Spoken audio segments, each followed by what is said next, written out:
Hello and welcome to Becoming Abundant podcast. I am your host, Anna Maria Jinga, and this is our side of the internet where we get to speak about true abundance, personal authority, emotional optimization, and the pure power of alignment, all while living in the presence and guidance of God Himself. I am a holistic coach and mentor focusing on healing the emotions keeping you stuck so that the mind and body can align and live a limitless life. We all have a mission and a purpose, and I am here to help you unchain from what's been holding you back to actually live in your full potential. Think of it as transformative triggering in the best possible way. The time has come to live a life you love. Let's dive in.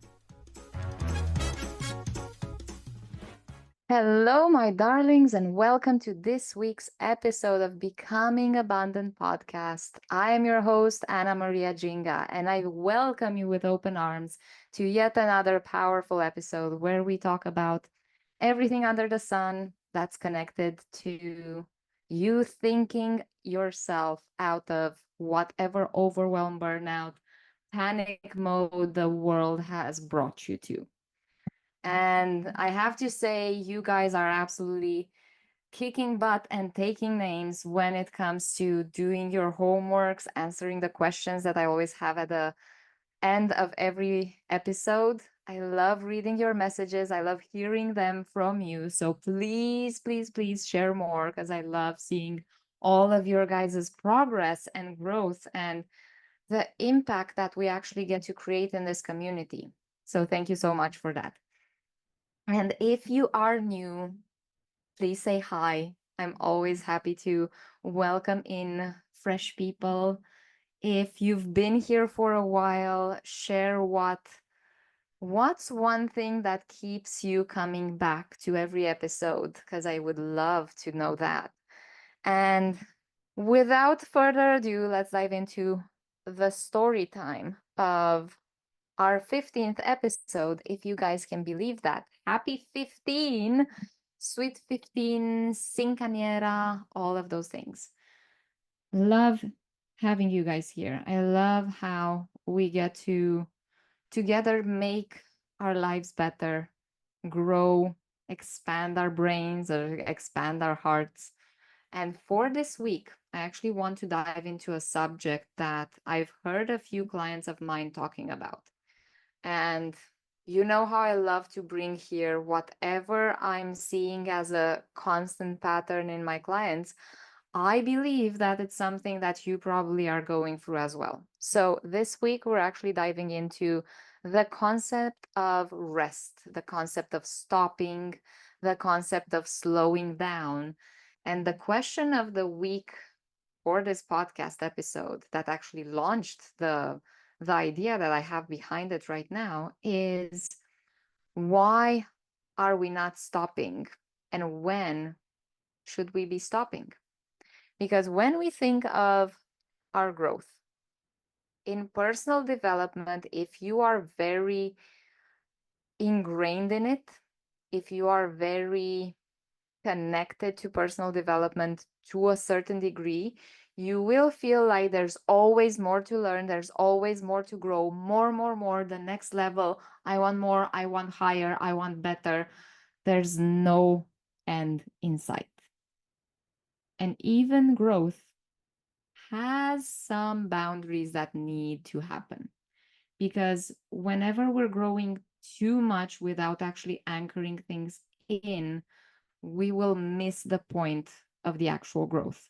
We will lose the lessons. We will dive into, and I see it a lot in friends of mine in the community, in clients that I had in the past. Because if you're my client and you're not pausing, you're missing the work that we're doing in our calls.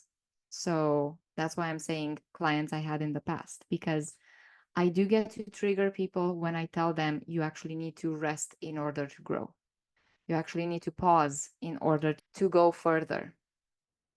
And because of that, some people actually hear me and want to do more and want to do better. And there are others that will run away from it, thinking, I don't know better.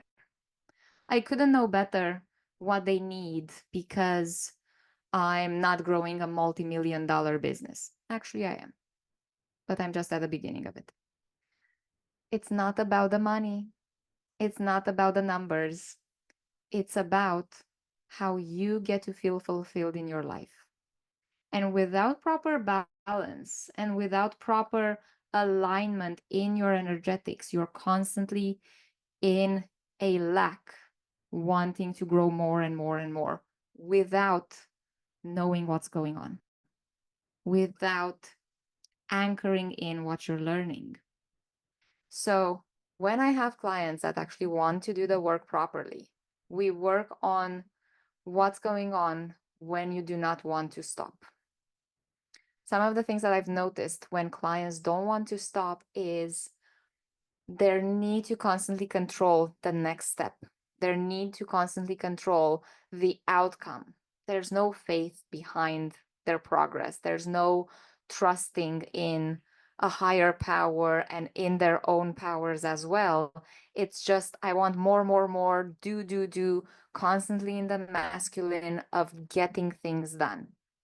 While I'm a big advocate of do things your own way and get things done so that they are done, without proper rest, you will be either in a physical, mental, or emotional burnout, or you're gonna be stuck.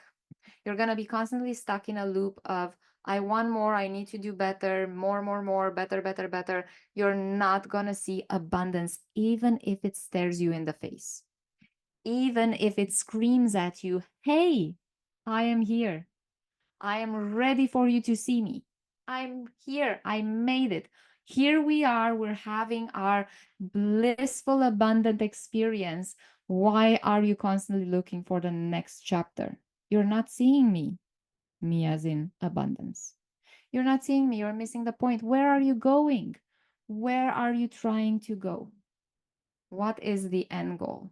I had a client, beautiful, wonderful client. We're working on self care and feeling more worthy from a place of true fulfillment and alignment. And she gave me a number. She beautifully said, I believe I will be happier when I reach 11 million a year. And I told her, okay, how far are you from that? She's like, I'm more than halfway there, but I don't know if I can make it happen. And I asked her, okay, but what if you reach 10 million? Will you be less fulfilled? Will you struggle to do more to get that extra million?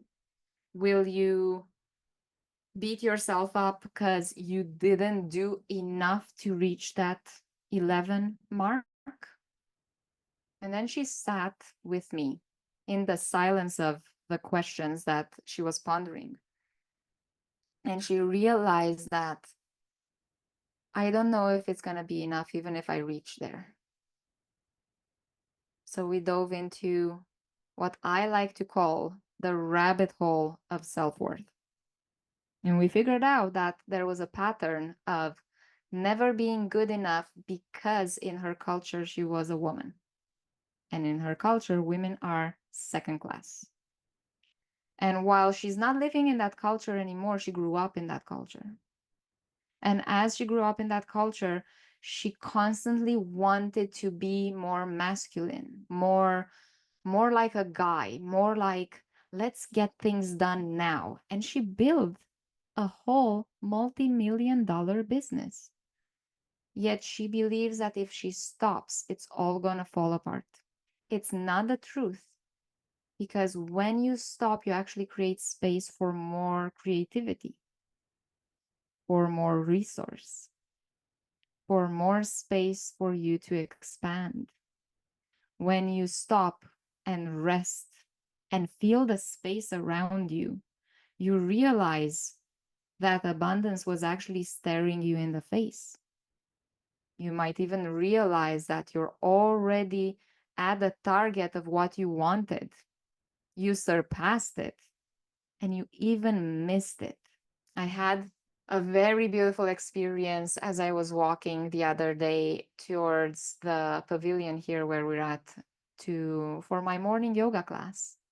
And as I was walking and the sun was shining and it was warm and beautiful, and I was in my flip flops in November, which every Canadian knows there are no flip flops in November. It's like snow boots and heavy winter jackets. So here I was in my little tank top and flip flops, flip flopping to my space in the pavilion to do a beautiful morning yoga session with all the amazing people that we get to have in this community. I realized that I'm in it. And it's something I even heard this past week my mentor, Melanie Ann Layer, saying, you're not reaching towards it, whatever it may be. You're already in it, either at the beginning, middle, or closer to anchoring fully in. You're already in it. If you wanted it, you already made some form of movement towards it, even if it's just the belief of wanting it. You're in it. I was in it and I was missing it. I was thinking, oh, it's just another yoga practice. I'm just going to go through it. It's going to make me feel a bit better, make some space in my body, feel more aligned, blah, blah, blah. But as I was walking in the room and as I was rolling the mat, I noticed that not only I'm doing yoga in one of the most beautiful places I've ever done it. It's the pavilion is an outdoor facility just covered with few nets on the side and the roof, and that's about it. You're fully immersed in nature. And 3 years ago, Anna would have died and gone to heaven to be in that place of true abundance and living in warm environments in the middle of winter and enjoying sunlight and movement and humidity so my hair feels always great and my skin feels glowing and my breath feels so expansive every time I breathe. The current day Anna missed it. And I've been here for a month. I've been doing the same thing for almost every day for a month, and I was missing it. And as I was rolling the mat, I realized, and it made me laugh, how often do we actually miss our target, even though we're already there? Maybe even we surpassed it and we forgot to say, oh my God, I made it. We constantly look for the next thing. We constantly look for what's better. Oh, I got here. Okay, great. What's better? What's next? What am I doing next? Yet we forget to actually sit in the abundance of the present moment, to actually check in with ourselves and say, oh my God, I actually made it. Oh my God, I actually made it. I'm living the dream of my 16-year-old self living in Florida during winter, working wherever I want, speaking my truth, writing my truth, having people reading my truth, expanding more of people's awareness and consciousness, raising the frequency of everyone that meets me just because of who I am. 16-year-old Anna would have slapped me over the face for missing it, for not being able to realize that I'm here. So, the question that I was saying to you guys earlier about when do we stop? If we do not stop consistently, if we do not check in with ourselves more often, we will miss it. We will not have time or space to actually anchor things in and let them land with us that we made it happen. We made it happen. So when you think of what you're trying to do more of, what you're trying to grow, especially if you're passionate about personal development. You're always going to want that next level, and it's great to constantly want to learn. But when are you stopping? When are you allowing yourself to anchor the teachings in? When are you allowing yourself to just live in the teachings that you've learned and in the lessons that you've grown through and actually be okay with the present moment? How does it feel to be okay in the present moment, in the space where it feels aligned and prosperous just to be here? Maybe you don't have the money that you want, maybe you don't have the relationships that you want yet, but what do you have? What do you have? What do you already have that you're missing? Where are you running to?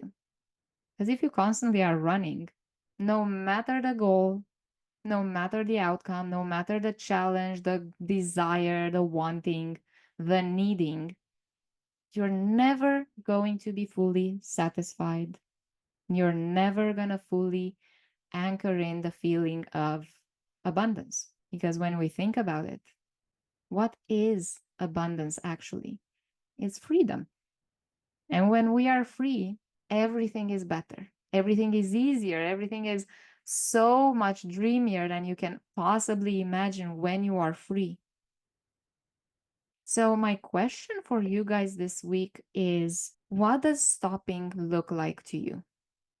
Not if you need to or want to. You get to stop because Anna tells you so. Because Anna's taking her butt out of the coaching seat and is going into the mentor seat where I get to tell you, you get to stop. Not you need to stop. You don't need to do anything. You're resilient as it is. You made it so far on your own. You've got it. You're great. But what does it feel like actually to stop? And to give yourself the permission to stop and see the accomplishments that you have had already achieved since you started the process of making you who you are. So the questions actually, because I have questions for you. What does it feel like to stop? What accomplishments have you already achieved that you maybe have missed to celebrate? And what does it feel like for you to live in this abundance that you already have? What does it feel like? Feel like. And maybe in the next episode, I believe this is a good topic to dive into more around the energetics of abundance and how we might be missing it. So I know we were talking about in a previous session the intro into energetics and into these energetics of abundance, but how about we dive a little deeper? Or maybe, how about this? You guys let me know if you want me to put all of this into a workshop as we begin the year of 2025 with more of a focus on true abundance, alignment, frequency, and the energetics of what a fulfilled life looks like. Let me know if this is something that interests you, because I can definitely put it together into a workshop instead of a podcast episode. So, my loves, let me know what you think. Let me know the answers to your questions. I'm really excited to read all your answers. Please send them my way on my email, info@becomingabundant.net, or on my socials at I am becoming abundant. I'm putting also together a fabulous Facebook group for us, a private group, but free group, where we get to build the community even more. So I'm very excited to have that going on soon. I will keep you guys updated. I love you so much. Thank you for tuning in today. I wish you only blessings and love and abundance surrounding you everywhere you go. And until next week, stay salty and bright. I love you. Bye.